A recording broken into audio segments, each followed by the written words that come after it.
뭐 이 정가를 강타했던 소식이 바로 윤석열 전 검찰총장, 이 검찰총장 시절 그때 검찰이 야당의 여권 인사 고발을 뭐 사주했다는 의혹이 불거졌어요. 그 파장이 네. 계속 이어지고 있는데 우선 이 사안 좀 어떻게 보고 계십니까, 대표님? 저는 이게 사실이라면 네, 이거는 그냥 검찰발 쿠데타가 아닌가. 그 네, 우리나라 역사상 검찰 역사상도 그렇지만 정치 전체로 이런 어, 이런 식으로 검찰이라고 하는 국가 권력 기관이 네, 특정한 그것도 검찰 수장이었던 그죠? 검찰총장 음, 특정한 사람의 사적인 어떤 이익을 위해서 네, 악용이 된 거잖아요. 그리고 그 악용 방식이 정치와 선거에 개입해 가지고 음, 자기가 또 그걸 발판으로 해서 대권 후보로까지 나와서 음. 권력을 잡겠다는 이런 큰 계획 안에서 검찰이 악용된 이런 사례는 진짜 없었던 것 같아요. 음, 그러니까 이게 그러니까 윤석열 전 총장의 어떻게 보면 큰 그림으로 지금 그려져 네. 있는 상황이다 이렇게 보시는 것 같은데 이게 그렇죠. 고발을 사주를 해서 이걸 통해서 여권 인사들의 뭐 타격을 가하는 모습부터 아니면은 뭐 더 나아가서 자신을 방어하는 이런데 이 검찰 조직을 사용하고 이런 여러 가지 일련의 그런 검찰총장의 행보를 통해서 결국에는 자기가 대통령이 되겠다 이런 거였다고 좀 보시는 거예요?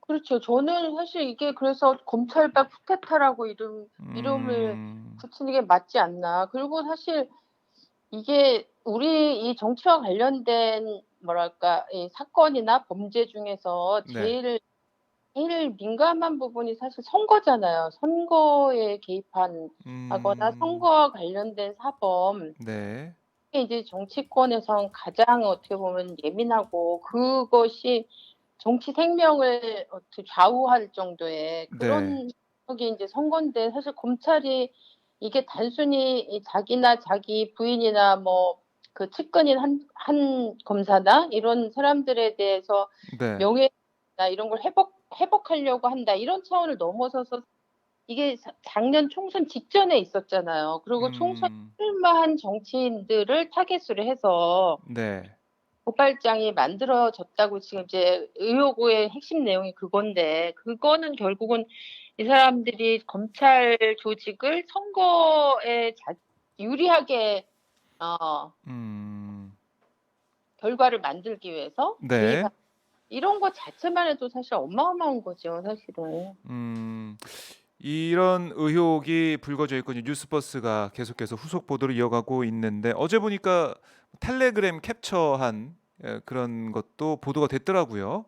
네. 어마어마하게 그 객관적 증거들이 막 쏟아지고 있는 것 음, 같아요. 윤석열 네, 후보가 "증거 있으면 내놔라." 이랬잖아요. 내놔라. 네. 그러니까 바로 또 어 응답을 또 확실하게 해 주고 있더라고요. 네. 그런데 윤석열 후보 캠프에서는 어제 뭐 관련 뭐 10 가지 정도로 정리되는 그 자신들의 반박 자료를 냈고 결국 이런 거예요. 이게 정치 공작이고 자신들은 검찰에서 이런 것들을 만들지 않았는데도 불구하고 이 인터넷 매체에서 이렇게 좀 몰아가고 있고 다른 일부 언론도 이렇게 동조하고 있고 공작을 펼치고 있다라는 이 해명, 이 주장 이거는 계속해서 밀고 가고 있는 것 같은데요. 이런 윤 전 총장 측의 반응 좀 어떻게 보고 계십니까?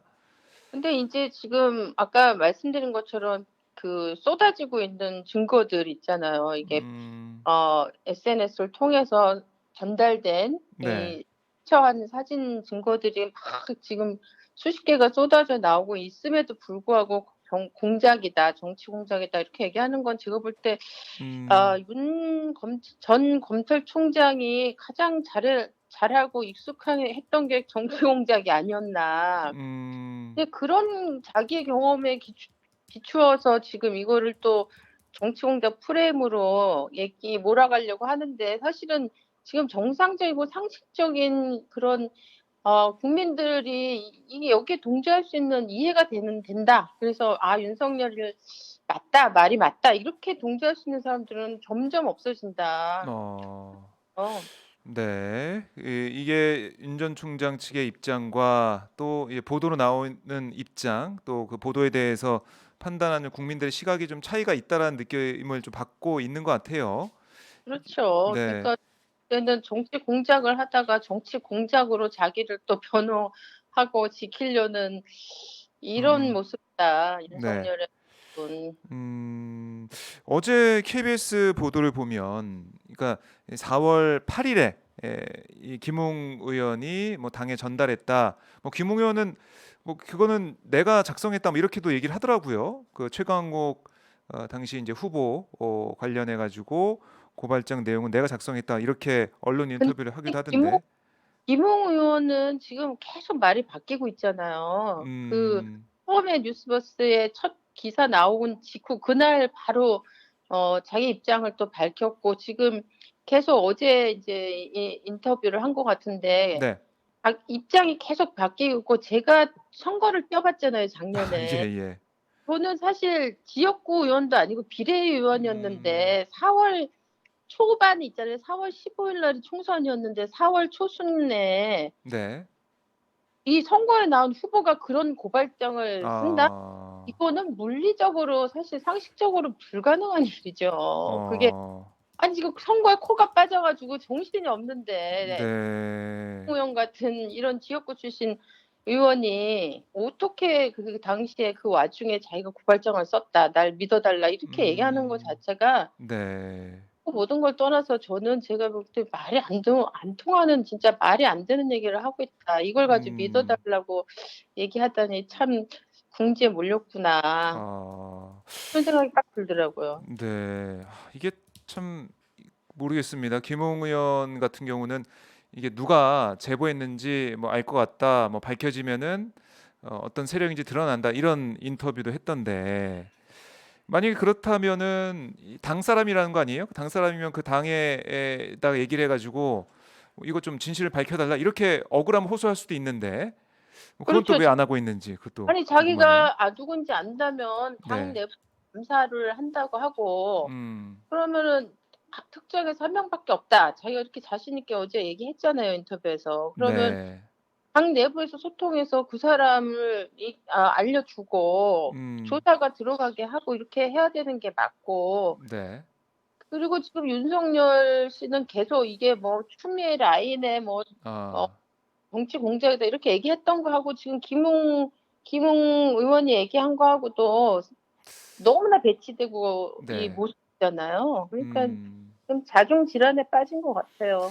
네. 그러니까 4월 3 일에 이 건네진 걸로 보여지는 고발장 그거는 뭐 검찰에서 한 것처럼 얘기를 하고 있고 김웅 의원의 여러 인터뷰를 종합해 보면 4월 8 일에 최강욱 후보에 대한 대표에 대한 그 고발장을 자신이 썼다 뭐 이렇게 얘기를 하고 있는데 좀 상황을 좀 4월 봐야겠지만 8 네. 일이라고 생각해 보세요. 일주일 전인데 선거 일주일 음. 전에. 예? 일종의 자기가 후보가 자기가 당선되는 게 중요한데 지금 음. 남의 당 후보 지금 떨어뜨리려고 고발할 장 쓸 수 있는 그런 여력이 없어요, 그 상황에서는 네. 사실. 그리고 어제 이제 예. KBS 보도를 보고 좀 놀라웠던 게 이 4월에 이 지금 이제 공개된 고발장 그 내용과 8월에 미래통합당에서 이 고발한 최강욱 대표를 의원을 고발한 그 내용 고발장이 유사하더라고요. 거의 뭐 내용이 거의 똑같다라는 느낌까지 들던데 오타까지 똑같고 이거 보면서 그렇죠. 좀 그 놀랐습니다. 예. 최강욱 대표의 생년월일 잘못된 생년월일까지 네. 그대로 그냥 똑같이 오류가 난 상태 그대로 거기도 음. 적혀 있으니까 네. 이게 뭐 가지고 있다가 그걸 그대로 재활용 한 거죠. 사주도 맞고 청탁도 맞고 아. 참 빼박도 못한 빼박이죠 사실. 네. 정말 음 어떻게 보면 충격적이라는 생각도 드는데요. 이게 네. 검찰과 어떻게 연결돼 있는지 정말 김웅 의원이 "내가 했다."라고 얘기하고 있는데 그게 맞는 건지도 궁금하고 또 윤 전 총장이 어떻게 또 연결돼 있는지 아니면 윤 전 총장이 직접 지시가 없었더라도 묵시적으로 그걸 뭐 인용을 했는지 청탁을 한 걸로 보이는지 아니면은 밑에 있는 뭐 이 다른 간부들이 충성심에 했는지 여러 가지 좀 밝힐 게 많은 것 같아요. 어떻게 좀 이걸 밝혀낼까요? 글쎄요. 일단은 저는 이제 지금 검찰 차원에서 이제 감찰 단계로 진행이 되잖아요. 예. 예. 저는 이제 제대로 본격적인 수사를 해야 되는 거 아닌가. 음. 지금 사실 그 손 검사한테도 다 뭐 사무실은 안 나왔으니까 사무실 PC야 어떻게 했는지 모르지만 네. 가장 인제 이런 사건이 났을 때 이거 텔레그램으로 자료도 주고받고 이랬기 음. 때문에 다 핸드폰이 가장 중요한 도구였을 텐데 이렇게 네. 들고 있는데 각자 이런 음. 수사 단계에 딱 들어가야지만 압수수색 압수하고 제대로 압수수색도 하고 음. 더 이상 마치 자유인인 것처럼 자기 막 예 변명하고 막 여기저기서 인터뷰하고 이렇게 하도록 하는 거는 저는 맞지 않다고 봐요. 아. 바로 수사로 전환해야 되는 거 아닌가 음. 그렇게 생각합니다. '이미 좀 늦을 수도 있다.' 뭐 이렇게 보시는 거네요. 그렇죠. 지금 휴가를 내고 안 나오고 있는 54 상황이니까. 일이나 지났잖아요 지금. 아. 지난주 목요일이었으니까 그럼 네. 오늘 5 일째네요 벌써. 휴대전화가 수사 바뀔 수도 뭐든지 할 수 있었겠네. 네. 있죠. 이 사람들 다 검사하던 사람들 아니에요. 남들 음. 수사하던 사람들이고 네. 남 범죄 증거 찾던 사람들인데. 음 그 수사를 빨리 해야 그러니까 이 증거가 훼손되지 않기 위해서 빨리 확보하기 위해서 수사가 한시라도 급하다 이런 말씀이신데요. 네 지난번에 그 94만 원 그 검사 향응 그 뭐죠? 네. 룸사 예. 룸사롱 상해 접대받았던 99만 받았던 원 세트 이른바. 검사들 네. 하나같이 뭐 휴대폰 바꿨다는 둥 뭐 분실했다는 둥 이렇게 해서 결국은 진짜 음. 이게 이 빠져나갈 구멍들을 다 만들어 준 거잖아요. 지금 저도 시간이 자꾸 갈수록 네. 어 그렇게 된다고 보죠. 그래서 빨리 음. 이제 수사 단계로 전환해야 된다. 네. "시간이 없다." 이런 말씀이신 것 같은데 참 이 사안이 제가 볼 때는 그냥 묻힐 것 같지는 않고 그래서 여러 가지 뭐 보도나 증언들이 나오면서 점점 진실에 좀 다가가지 않을까라는 생각이 드는데 이 사안을 보고 국민의힘 당 내부에서도 여러 가지 얘기가 나오고 있습니다. 근데 홍준표 의원 같은 경우는 이 부분 좀 어떻게 보면 윤 전 총장을 향해서 여러 가지 비판을 좀 하더라고요. "어떻게 모를 수가 있냐. 몰랐다면 이상한 거다." 이런 취지의 얘기를 하고 있는데 홍준표 의원도 이제 검사를 해 봤으니까 그렇죠. 잘 알고 예. 있다라는 생각도 들더라고요, 개인적으로. 그렇죠. 그 음. 홍준표 의원은 물론 이제 윤석열 씨가 이제 대권 경쟁자이기 때문이기도 하지만 이 그렇겠죠. 네. 검사 출신이기 때문에 음. 검찰 문화라와 조직 관행이나 이런 걸 잘하는 사람이잖아요. 네. 그런 분이기 때문에 이게 단순한 이제 경쟁자에 대한 공격과 비판만이라고 볼 수 없는 측면이 있죠. 음. 이 홍준표 의원이 근데 이 사안 때문인지는 몰라도 또 윤석열 전 총장의 여러 가지 발언들이나 그 설화나 이런 것 때문에 그런지 몰라도 많이 따라 붙었더라고요. 어떤 조사를 보니까 이 보수 지지층 내에서는 뭐 뒤집었다 이런 얘기도 있던데 네. 결국 홍준표 의원이 이게 부각이 될까요? 어떻게 예상하십니까? 아니 네. 근데 지금 사실 그 정권 교체를 이제 바라는 분들이 국민 음. 중에 그 지금 국민의힘 후보들의 주목을 하고 있잖아요. 네. 근데 이제 그동안은 윤석열, 최재형이 뭔가 가능성 있는 카드다 이렇게 생각했는데 지금 음. 지난 한두 달 사이에 그 실체가 다 낱낱이 이렇게 드러나니까 네. 아하. '아닌가벼.' 이렇게 된 거죠. 윤석열 음. 윤석열인가벼? 이렇게 되니까 사실 대안이 없잖아요, 국민의힘은. 네. 그런 그래서 쪽에서 홍준표 의원. 그런 측면에서 홍준표 의원한테 지금 네. 이제 윤석열에 실망했던 그런 이제 음. 지지자들이 좀 이동해 가고 있는 게 아닌가. 네. 네. 오늘 이준석 대표가 한 언론과 인터뷰를 한 걸 보면 윤 전 총장 본인은 "떳떳하다. 부끄러운 게 없다." 이런 취지로 어제 만나서 말을 했다는 거예요. 그리고 뭐 고발장 양심 같은 경우도 "검사가 쓴 게 아닌 것 같다." 이런 얘기를 하고 있는데 자, "떳떳하다. 부끄러운 게 없다." 이런 주장을 당에는 얘기하면서 또 당 밖에서는 "이건 정치 공작이다." 이렇게 얘기하면서 이 사안을 좀 빠져나가려는 것 같은데 앞으로 어떤 전개 과정이 있을까요? 어떻게 예상하십니까? 근데 이거는 윤석열 총장이 빠져나갈 수 없는 거죠. 저는 음. 빠져나가려고 몸부림칠수록 오히려 더 깊게 이 음. 문제에서 나갈 수 없는 네. 그런 문제다. 그래서 지금 이 사람은 사실 검찰총장도 아니고 정치를 하겠다고 나선 네, 사람이잖아요. 정치인이죠. 예. 네. 정치인인 거예요. 그러면 정치인으로서 정치인은 단순히 그러니까 검찰총장일 때는 사실 법에 근거해서 음. 일을 하면 되지만 네. 정치인 때는 이 국민들의 지지, 국민들의 신뢰 이런 것이 사실은 정치인의 생명 같은 건데 네. 그 그런 걸 어떻게 자기가 최대로 얻고 최소로 이룰 것인가 저는 생각해야 된다고 봐요. 그래서 이걸 그냥 뭐 "내가 떳떳하고 공정하게 피해자이다." 이런 식으로 음. 얘기하다가 이게 저는 시간이 얼마 안 가서 전모가 드러날 거라고 보거든요. 음. 그때는 인제 윤석열이라고 하는 정치인은 이제 발 딛고 설 땅이 없어지지 않을까. 네. 그걸 저는 해야 된다. 음. 알겠습니다. 자, 뭐 상황을 이건 계속 지켜봐야 될 것 같고, 아니 저희가 이제 9월 초를 계속 기다리고 있었던 게 국민대의 그 윤 전 총장 부인 김건희 씨 논문 부정 행위 의혹 예비조사 결과 나올 거라고 봤잖아요. 근데 아직 안 나온 거죠? 그쵸. 이게 원래 아. 9월 4 일이 예비조사 끝나는 날이었어요. 네네.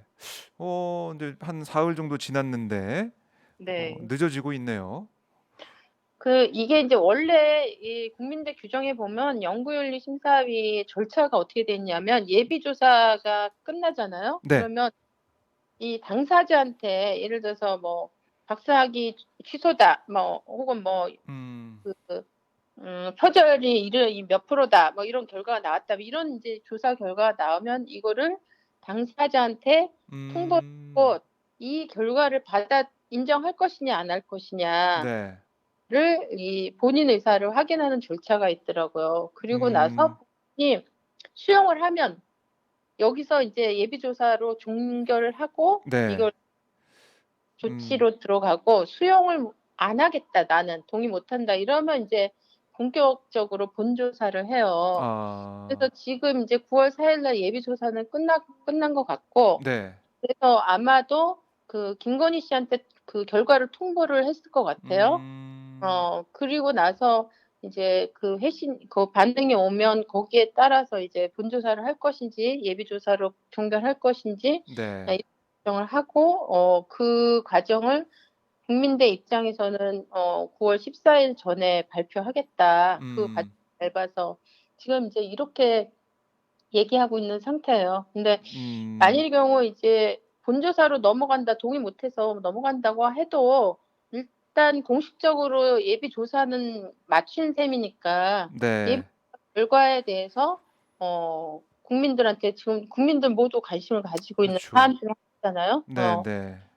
결과를 발표를 음. 하고 이러이러한 결과가 있었는데 이런 근거로 본조사를 한다든가 이렇게 이제 하는 절차를 제대로 밟아야 되겠죠. 만약 네. 여기서 국민대가 애매하게 하면 음. 국민들이 용서를 안 할 거예요. 그죠? 그러니까 지금 워낙에 큰 건들이 터지고 있어 가지고 잠시 좀 네. 잊고 있는 그런 부분이긴 했었는데, 저희가 잊지 않고 국민대 조사 결과 기다려 보겠고요. 네. 어 저희 예. 지금 체크하고 있습니다. 국민대와 알겠습니다. 네. 네. 예. 강민정 대표와 이제 대표실에서 열심히 하시는 모습 지켜보고 있습니다. 자, 그리고 언론중재법 개정안 결국 8월 국회에서 처리가 안 됐어요. 그래서 9월 27일 본회의에서 처리한다라고 여야 교수단체 원내대표가 합의를 했는데, 이게 뭐 협의체 구성하겠는데 이것도 좀 잘 안 되는 것 같고, 제대로 논의가 될 수 있을까라는 의구심이 듭니다. 어떻게 보십니까? 그렇죠. 지금 사실은 이게 양당 의원 2 명씩 하고 언론 네. 전문가 두 2 명씩 명씩. 추천해서 8 명으로 음. 구성하겠다고 그렇게 합의를 했는데 지금 양당에 2 명씩 의원들만 지금 내부에서 결정이 된 상태고 아직 협의체 자체가 공식 구성이 안 된 상태잖아요. 예예. 지금 양당이 이렇게 합의할 때는 이달 27일 날 본회의에서 어찌 됐든 간에 처리한다. 음. 이렇게 이제 얘기가 된 상태인데 이미 오늘 벌써 9월 7일인데 그러게요. 추석 빼면은 며칠 안 남은 것 같아요. 그렇죠. 추석이 중간에 또 껴있기 때문에 음. 제대로 된 협의를 할 수 있을까 이런 상태에서 그게 하하. 굉장히 지금 우려가 되고 있어요. 이러다가 계속 또 미뤄지는 거 아닌가요? 9월 27일 말고 또 인제 협의체 시간이 더 필요하다라고 해서 10월 뭐 11월 계속 미뤄질까 봐 또 아니 예. 이런 방식으로 협의체 형식은 아니지만 너무 많이 미뤄졌었거든요 사실은. 어 사실은 네. 그렇죠. 우리가 본회의를 원래 8월 25일 날 하기로 했는데 8월 26일 날 하고 그다음 8월 30일 날 한다 그러고 결국 8월 31일 날 음. 했는데 이 과정에서도 굉장히 많이 여야 간에 그 양당 간에 이 문제로 네. 사실 주거니 받거니 논란이 있고 음. 협의가 있었고 굉장히 많이 인제 공식적인 절차가 미뤄지는 과정이 있었어요. 그래서 제가 볼 때는 '이게 미뤄진다고 해서 과연 해결될 수 있나.' 아. 그런 생각이 들어서 음. 판단을 해야 만일의 경우 이게 제대로 운영이 안 된다면 9월 27일 날 본회의 하기로 음. 약속해 놓은 거는 네. 국민하고 한 약속이잖아요 사실은. 음. 그걸 지켜야 되지 않을까 아. 싶어요. 예. 9월 27일 그 약속을 지켜야 된다. 이런 말씀이신데요. 한번 저희도 살펴보도록 하고 지금 요번에 보면 네. 제가 그 이 양당 간에 사실 자기네들끼리 인제 합의를 해 가지고 네. 언론중재법을 8월 30일 날 본회의 상정을 안 하고 9월 달로 음. 넘겼잖아요. 근데 네. 그 협의체 구성에서 제가 생각할 때 우리 그 최강욱 대표가 음음. 아주 올 초에 그 언론중재법 개정안을 비벼 발의를 했고 네. 요번에 그 언론중재법 그 대안을 성안하는 과정에 문체위 소속한 김의겸 의원이 우리 당의 김의겸 의원이 네. 중요한 역할을 많이 했습니다. 그래서 음. 아니 이렇게 이 열린민주당이 언론중재법과 관련해서 언론개혁에 원래 당을 창당할 때부터 핵심 공약 중에 하나였고 네. 거기에 걸맞는 지금까지 활동을 해 왔는데 음. 이게 그 더불어민주당하고 국민의힘 두 당이 그냥 자기네들끼리 협의체를 구성하기로 했다는 소식을 듣고 제가 너무 화가 났었어요. 아. 사실은 이게 국회가 물론 이제 이 의석수라고 하는 게 국민의 지지도의 예. 표고 그래서 그거에 맞는 어떤 룰이 만들어져서 운영되는 건 맞아요. 음. 그런데 다수당 중심으로 이 비교섭 단체의 소수당들은 완전히 뭐 투명당처럼 투명 음. 의원이고 투명 정당인 것처럼 네. 운영되는 게 너무 많거든요. 음. 특히나 이번에 언론중재법 같은 경우는 정의당은 또 언론중재법 그 징벌적 손배 이 법안에 대해서 또 강력하게 반대하면서 국민의힘과 같은 그렇죠. 입장에 섰었고 네. 또 저희 입장에서 오히려 징벌적 손배안이 더 필요하다고 우리가 음. 주장했던 입장이고 네. 제가 생각할 때 소수의 의견도 여기에 반영될 수 있도록 협의체가 되도록 하는 게 맞다. 또 음. 정말 이렇게 이제 논란이 격화된 상태면 충분히 토론하는 게 다양한 의견을 넣어서 충분히 토론하는 이런 과정을 만약 협의체를 약속하면서 생각했다면 음. 비교섭 단체도 이렇게 음. 넣어 줘서 협의체를 그렇네요. 이런 왜 이런 발상을 안 하냐. 음. 국회가 사실은 민주주의를 어떻게 보면 민주주의를 지키기 위해서 있는 게 국회인데 네. 국회의 지금 운영 방식이 이건 되게 전형적인 제가 볼 때 그 사례지만 다수의 횡포랄까? 이런 것들이 너무 음. 당연하게 당연하게 이게 운영 원리처럼 음. 이렇게 되고 있는 것에 대해서 굉장히 제가 문제를 그래서 네. 어 이거는 뭐 답답하셨을 것 같아요. 이 그렇죠. 그래서 원내대표로서 원내에 계시는데도 이 소수 정당은 국회 이게 운영에서 이제 배제가 돼 버리니까 예. 그쵸. 소수를 무시하고 없는 것처럼 하는 건 민주주의 아니잖아요. 그러니까 음. 소수의 그 지분에 걸맞게 네. 소수의 존재와 소수의 의견을 충분히 어떻게 하면 살리면서 우리 전체적인 합의를 이끌어 나갈 것인가. 저는 이게 성숙된 민주주의라고 생각하거든요. 음. 그런 면에서 음. 언론중재법 협의체를 약속하는 과정부터 구성하는 이런 게 되게 민주주의적 어떤 국회 운영 면에서 되게 문제가 있다. 음. 고 또 인제 요번에 아까 우리가 윤석열 씨 얘기도 했는데 사실 윤석열 어 후보도 뭐 "언론중재법 반대한다. 언론재갈법이다." 막 이렇게 네. 하면서 자기가 막 엄청난 언론의 자유 수호자인 것처럼 음. 얘기하더니 어 그건 사실 국민의힘당도 그랬고 네.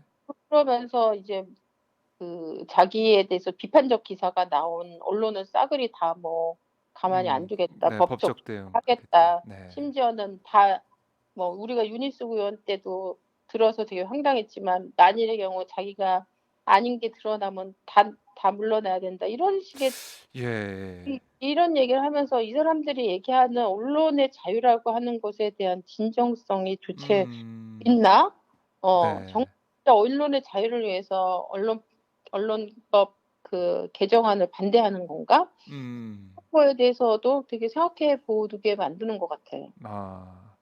언론의 자유를 외치면서 자신에게 불리한 또 그런 의혹을 제기하게 되면 법적 대응을 다 하겠다. 법적 대응한다고 나서고. 아.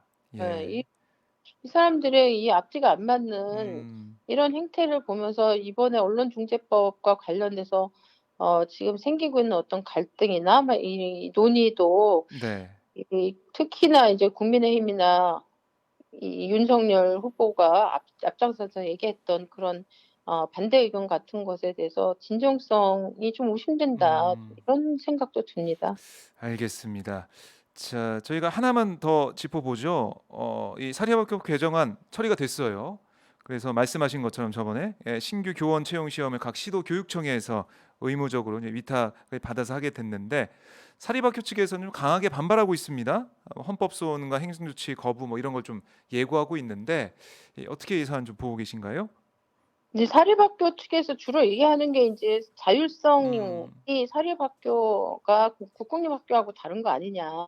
네네, 그런 이 얘기 많이 자율성을 하죠. 훼손하는 거다. 음, 이렇게 이제 얘기를 하는 거잖아요. 근데 네, 사실 사립학교의 자율성도 재단의 자율성을 위해서 필요한 게 아니고 애들 사립학교 아이들 교육을 잘하기 위한 자율성이어야 되는 음, 거잖아요. 네, 근데 그동안 얼마나 많은 국민들이 사립학교의 비리 특히 이제 채용과 관련돼서 음. 교사가 사실은요 이게 교단의 아이들 앞에서 교육자로 설 때 자기 스스로의 교육자적인 어떤 윤리나 이런 거가 굉장히 중요합니다. 생명 같은 거예요. 그런데 네.